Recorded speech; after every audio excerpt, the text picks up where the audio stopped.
Hello ಮಕ್ಕಳೇ, ಏನು ಮಾಡ್ತಿದ್ದೀರಾ? ಚೆನ್ನಾಗಿದ್ದೀರಲ್ಲ? ಅಭ್ಯಾಸ ಮಾಡ್ತಿದ್ದೀರಲ್ಲ? ನೋಡಿ, ಇವತ್ತಿನ ತರಗತಿಯಲ್ಲಿ ನಾವು 4ನೇ ಮೈಲ್ಗಲ್ಲಲ್ಲಿ ಬರ್ತಕ್ಕಂಥ ಅಕ್ಷರಗಳ ಬಗ್ಗೆ ಏನು ಮಾಡೋಣ, ತಿಳಿದುಕೊಳ್ಳೋಣ. ಹೌದಾ? ಮೊದಲನೇ ಅಕ್ಷರ ಯಾವುದು? ಲ. ನೆಕ್ಸ್ಟು ಶ.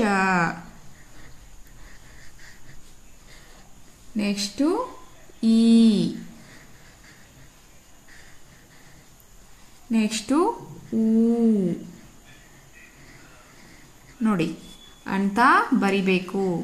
ಕ ಹೇಗಾದ್ರೂ ಬರೆಯೋ ಹಾಗಿಲ್ಲ, ನಾ ಯಾವ ರೀತಿಯಾಗಿ ಹೇಳಿದ್ದೀನಲ್ಲ ಅದೇ ಕ್ರಮದಲ್ಲಿ ಬರಿಬೇಕು. ಲ, ಶ, ಈ, ಉ, ಕ. ಅರ್ಥ ಆಯ್ತಲ್ಲ? ಈ ಒಂದು ಅಕ್ಷರಗಳನ್ನು ಬಳಸ್ಬಿಟ್ಟು ಏನ್ ಮಾಡೋಣ, ಈಗ ಪದಗಳನ್ನ ರಚಿಸೋಣ. ಹೌದಾ? ನೋಡಿ, ಕಮಲ. ಹಿಂದಿನ ಮೈಲ್ಗಲ್ದಿನ ಅಕ್ಷರಗಳನ್ನು ನಾವು ಅಭ್ಯಾಸ ಮಾಡಿರಬೇಕು, ಅಂದ್ರೆ ಮಾತ್ರ ನಮ್ಗೆ ಈಸಿಯಾಗಿ ಶಬ್ದಗಳನ್ನ ರಚಿಸಲಿಕ್ಕೆ ಅರ್ಥ ಆಗುತ್ತೆ. ಕರಗ. ನೆಕ್ಸ್ಟು ಕದನ. ನೆಕ್ಸ್ಟು ಸಲಗ. ಹೌದಾ? ಕಡಜ. ನೀವು ಬುಕ್ ತೆಗೆದುಕೊಂಡು ಏನ್ ಮಾಡಬೇಕು, ಪ್ರಾಕ್ಟೀಸ್ ಮಾಡಬೇಕು. ಚರಕ. ಊಣ. ಖರ. ಖರ. ನೆಕ್ಸ್ಟ್ ನೋಡಿ, ಲಭ ಲಭ. ಊರಗಲ. ಹೌದಾ? ಕಲರವ.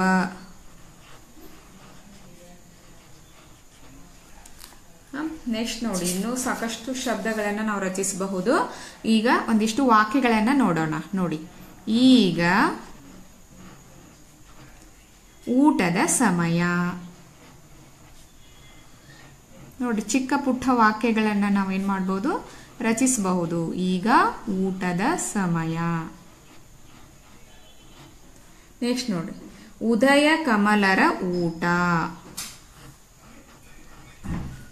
ಉದಯ ಕಮಲರ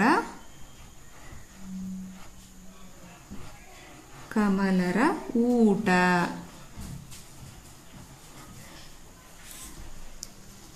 ನೋಡಿ, ಊಟ. ಈ ತೆರನಾಗಿರ್ತಕ್ಕಂಥ ವಾಕ್ಯಗಳನ್ನ ನಾವೇನ್ ಮಾಡಬಹುದು, ರಚಿಸಬಹುದು. ಹೌದಾ?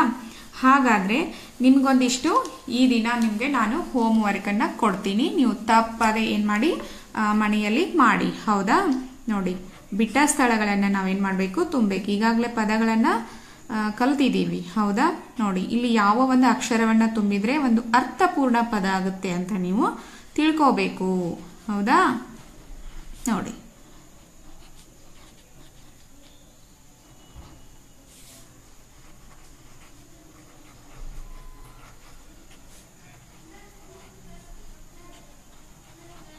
ಐದು ಅಕ್ಷರಗಳು. ಹೌದಾ? ಸಾಕಿಷ್ಟು. ಪದ ಡ್ಯಾಶ್, ಸ ಡ್ಯಾಶ್ ಗ, ಕ ಡ್ಯಾಶ್ ಲ, ಚ ರ ಡ್ಯಾಶ್ ಮತ್ತು ಡ್ಯಾಶ್ ಚ ಅಲ್ಲ. ಹೌದಾ? ಇಲ್ಲಿ ಯಾವ್ದು ಒಂದು ಅಕ್ಷರವನ್ನ ಬರೆದ್ರೆ ಒಂದು ಕರೆಕ್ಟ್ ಆಗಿರ್ತಕ್ಕಂಥ ಶಬ್ದ ಆಗುತ್ತೆ ಅನ್ನುವಂಥದ್ದು ನಿಮ್ಗೆ ಗೊತ್ತಿದೆ. ಈಗಾಗಲೇ ನೀವು ಕಲ್ತಿದ್ದೀರಿ. ನೀವು ಎಲ್ಲ ಜಾನ್ ಮಕ್ಕಳಿದ್ದೀರಿ, ಎಲ್ಲರೂ ಅದನ್ನ ಕಲ್ತಿರ್ತೀರಿ. ಈ ಹೋಮ್ ವರ್ಕ್ ಅನ್ನು ಕೂಡ ನೀವು ಮಾಡುತ್ತೀರಿ. ಅರ್ಥ ಆಯ್ತಲ್ಲ? ಮುಂದಿನ ತರಗತಿಯಲ್ಲಿ ಮತ್ತೆ ಮುಂದಿನ ಮೈಲಿಗಲ್ಲಿರ್ತಕ್ಕಂಥ ಅಕ್ಷರಗಳನ್ನ ನಾವೇನ್ ಮಾಡೋಣ, ತಿಳಿದುಕೊಳ್ಳೋಣ. ಯಾರು ಇನ್ನು ಈ ವಿಡಿಯೋಗಳನ್ನ, ಹಿಂದಿನ ವಿಡಿಯೋಗಳನ್ನ ನೋಡಿರೋದಿಲ್ಲೋ ಅವರು ನಮ್ಮ ಚಾನಲ್ನಲ್ಲಿ ಪ್ಲೇ ಲಿಸ್ಟ್ ನಲ್ಲಿ ಎಲ್ಲಾ ವಿಡಿಯೋಗಳ ಲಿಂಕ್ ಇರುತ್ತೆ. ದಯವಿಟ್ಟು ಅವುಗಳನ್ನು ಕೂಡ ಏನ್ ಮಾಡಿ, ವೀಕ್ಷಿಸಿ. ಯಾಕಂದ್ರೆ ನಿಮ್ಗೆ ಅಭ್ಯಾಸ ಮಾಡ್ಲಿಕ್ಕೆ ಬಹಳಷ್ಟು ಸರಳ ಆಗುತ್ತೆ. Thank you students.